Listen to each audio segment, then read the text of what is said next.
Assalamualaikum warahmatullahi wabarakatuh.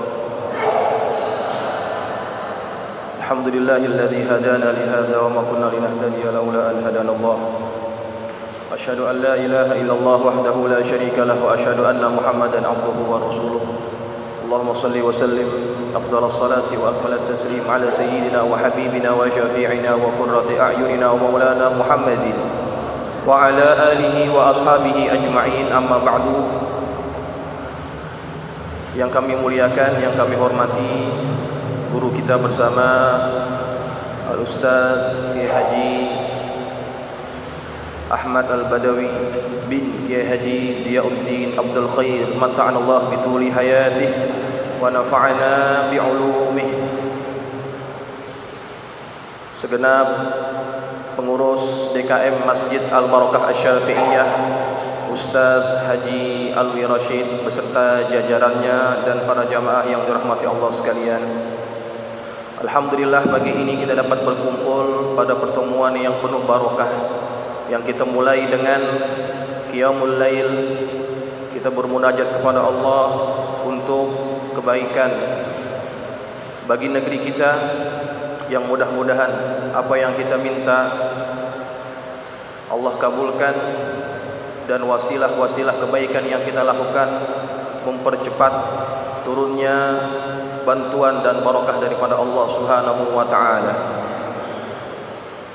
Seharusnya yang berbicara hanya guru kita, namun beliau pun hanya bercakap, hanya menyampaikan mutiara-mutiara ilmu yang begitu singkat. Seharusnya beliau yang lebih layak memberikan tausiah yang lebih banyak kepada kita. Namun begitu, atas permintaan daripada pihak masjid, sedikit saya akan menyampaikan sesuatu yang saya pikir sangat relevan untuk kita jadikan pegangan dalam keadaan seperti sekarang ini.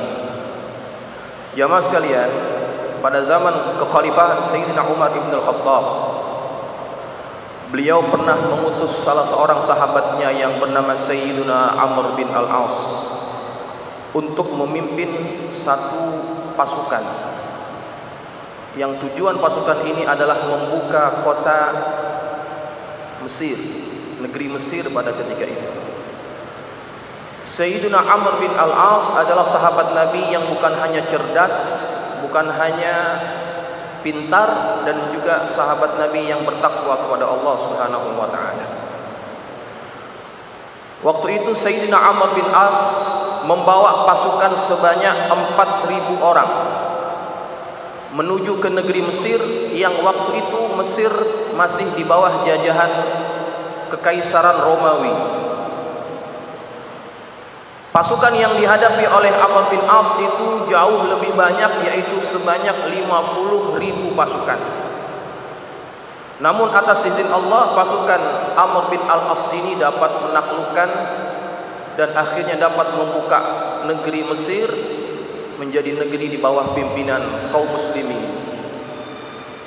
Ketika negeri itu sudah ditaklukkan, sudah dibuka oleh Sayyidina Amr bin al-As, pada tanggal 1 Muharram tahun yang ke-20 daripada hijrahnya Rasulullah SAW, beliau memproklamirkan kota Fustat sebagai ibu kota kepada Mesir pada ketika itu. Di kota itu beliau ingin membangun satu masjid yang megah, yang berdekatan dengan kediaman beliau. Pada tanah yang akan dijadikan masjid itu ada satu rumah, yang rumah ini kepunyaan daripada Yahudi yang sudah tua. Yang lain sudah bersedia yang lain sudah bersedia menyerahkan tanahnya untuk dibangun masjid, namun tidak dengan Yahudi ini. Dia bersikeras tidak ingin dijadikan rumahnya itu, ataupun dia tidak ingin menjual rumahnya. Dalam keadaan yang seperti itu, keadaan ini membuat Sayyidina Amr bin al-As agak marah. dengan kekuasaan yang dia miliki, rumah Yahudi tua itu pun akhirnya disuruh untuk dirobohkan. Yahudi ini tidak dapat berkata apa-apa karena kekuasaan bukan ada pada tangannya, tetapi berada pada Amr bin Al-As pada ketika itu. Yahudi ini ingin mengadu masalahnya. Dia merasakan tidak diperlakukan secara adil.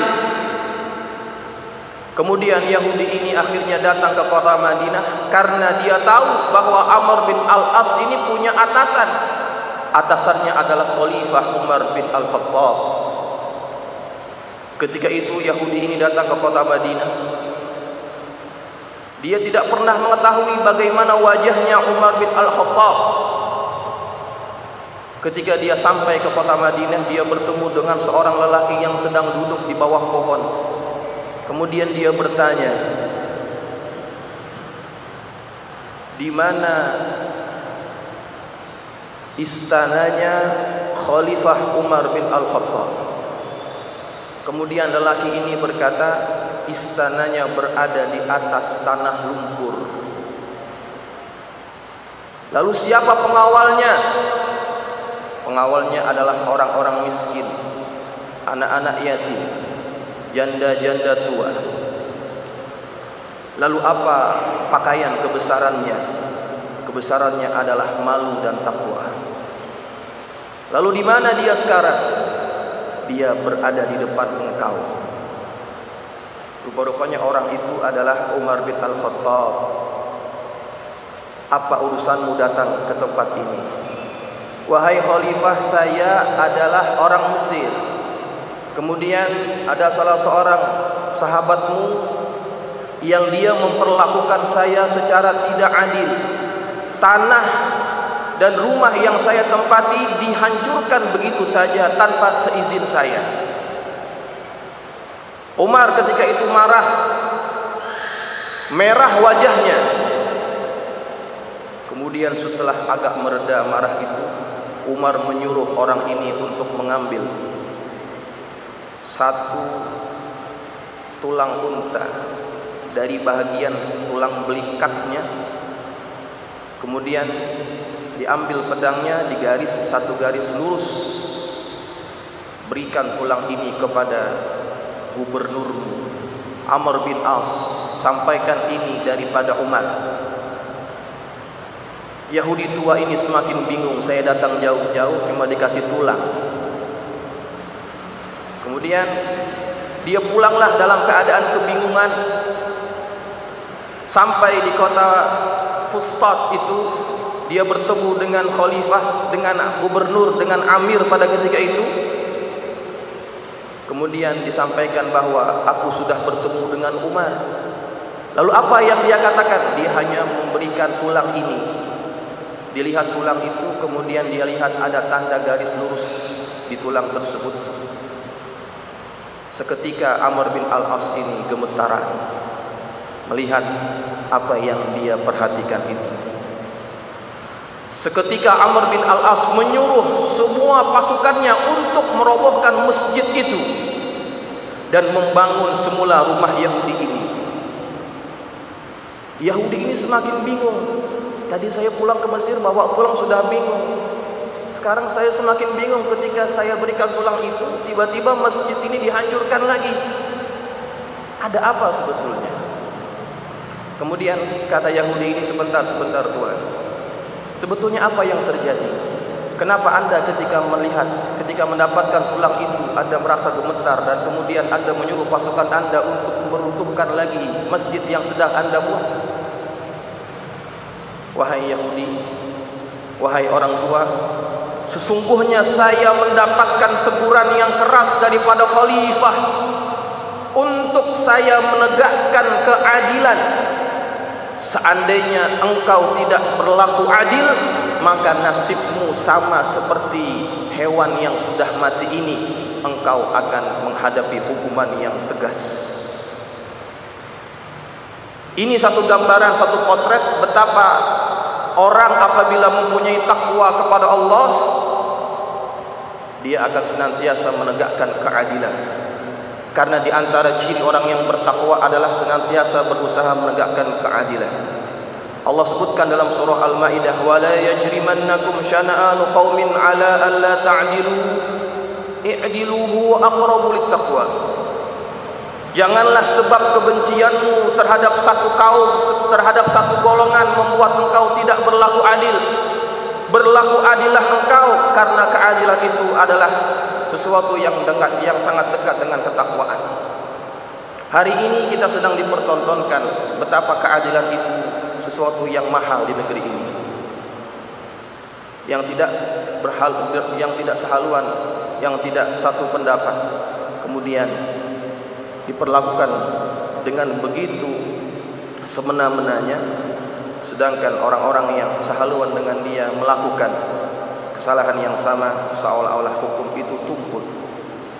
Nah, inilah teguran, inilah nasihat bagi kita semuanya. Sebagai orang yang bertakwa kepada Allah, jadilah sifat keadilan itu menjadi sifat yang menghiasi diri kita. Karena sifat adil ini adalah ciri orang yang bertakwa. Hadanallahu wa iyyakum ajma'in. Wassalamualaikum warahmatullahi wabarakatuh.